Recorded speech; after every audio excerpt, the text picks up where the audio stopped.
talked to each other a few times over the course of the year. You were on the road to becoming governor. And I guess that brings up the question, where would you be right now in this mess?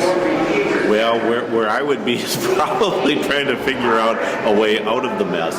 You know, I think the problem is that both sides of the executive and legislative branches here have gotten themselves into such a box that it's going to be hard for them to find a way out, particularly in a way, frankly, that is going to serve the best long-term interests of the public.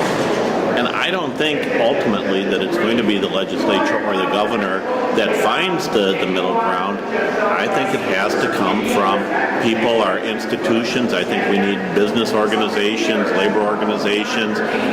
Education Minnesota needs to stand up and talk about something other than job security. They need to figure out what's a real compromise around education, business, what's a real compromise around spending and taxes, and impose compromise on the state government. From the outside? Yep. So do you think they're paying attention right now? I'm sorry? Do you think Minnesota is paying attention? You know, that's part of the problem, is that I think what Minnesotans have become accustomed to is exactly what we're getting, and that is just the political grenades that go back and forth, and they're not paying attention. And until it's their other institutions, until the Chamber of Commerce, the unions, the other organizations in our lives start to find ways to engage Minnesotans, I don't think they are going to pay attention until it's too late, and then we're right back into the soup again. So I'm hopeful that some of these other external organizations will step up and really look for compromise, not just their interests, and see if we can't move the agenda forward that way. Let's step back from a couple of grenades then and talk issues like education. Where are we going to find some compromise there? Where are we going to find some money? You know, I'm not sure really that more money is needed as much as a different approach to education is needed. That sounds familiar from you. I'm not surprised to hear you say that. Right. But I think that's the answer to so many things. You know, we have a government that largely has existed in this format since the mid-1990s. And while we have a couple of smart politicians and government leaders talking about reform and doing things differently, not enough. We need to start doing more things differently and really be bold in our choices and stop looking at just the next budget cycle, just the $5 billion, and really go beyond that to figure out how are we going to be a state of prosperity 5 years, 10 years, 20 years down the road. Would you look for more revenue at all? Well, I would look for more revenue, but I was very candid about that during the campaign. But it's not just more revenue. I think Minnesota Republicans to come with you on that because they've dug in on no revenue. And I think that's a mistake. I think where Republicans would be well served is if they talked about tax reform. We really need a different kind of tax structure. Right now, Minnesota is so dependent on the income tax and property tax. And we're shifting more to property tax. Shifting more, and the governor wants to shift more to income tax. Those aren't taxes that serve us well in today's economic environment.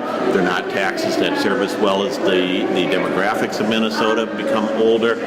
We need to shift more to a consumption tax. Now, if that brings in more revenue, great, but we ought to be doing it because it's a better tax system. How would that change the incentives, say, in shopping? Because I know you didn't want to tax everything. You were going to keep some out.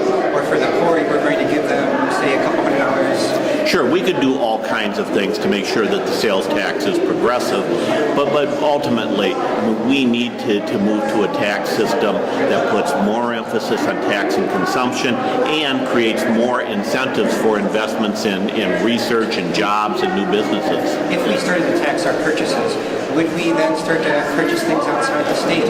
No, I don't think so. No, I don't. I think that Minnesota still would be shoppers in Minnesota. We still look at there are additional taxes in Minneapolis, in Hennepin County, and people still shop here. Certainly there comes a point at which that taxes do become a barrier. But in fact, if we broaden the base, we could actually lower the rate and make some purchases more competitive. Well, I know you don't have much time, so let's see if we can solve our problems here in the next couple minutes then. We're going to get to the end of session here with two sides so camped out, Dayton versus the Republicans. I think the resolution, and I'm not sure we're going to get there by May 23rd. I think it may take a little bit extra time.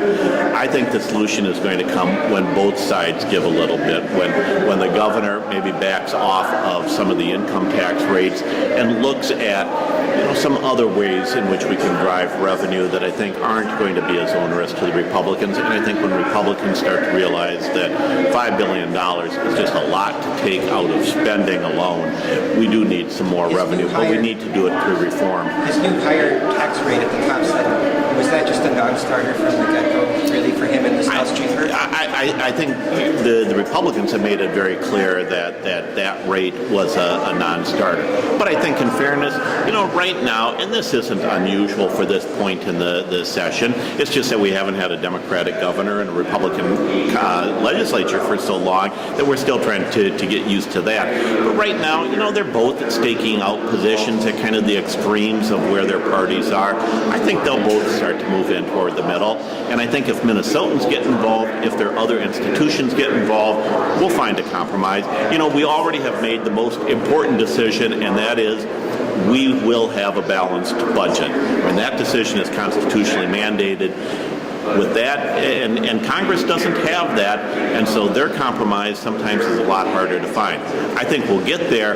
The question for us is are we going to get there in a way that creates prosperity for Minnesota and that looks to the long term? So here's the most important thing I think that we ought to be saying to both Republicans and Democrats, and that is this. Even if Governor Dayton got his way lock, stock, and barrel, if Republicans got their way lock, stock, and barrel, 2 years from now, we still have a big deficit to deal with. What they're doing now with the solutions are solving short-term problems in an environment that demands long-term vision. We ought to be crafting solutions that get us out of this constant cycle of deficits and really look to the future around job creation, around building a good education system, making sure that we have the infrastructure. And I think, as I've said during the campaign, I think we also need to be a state that protects our amenities, including professional sports. Thanks so much. Thank you. See you around.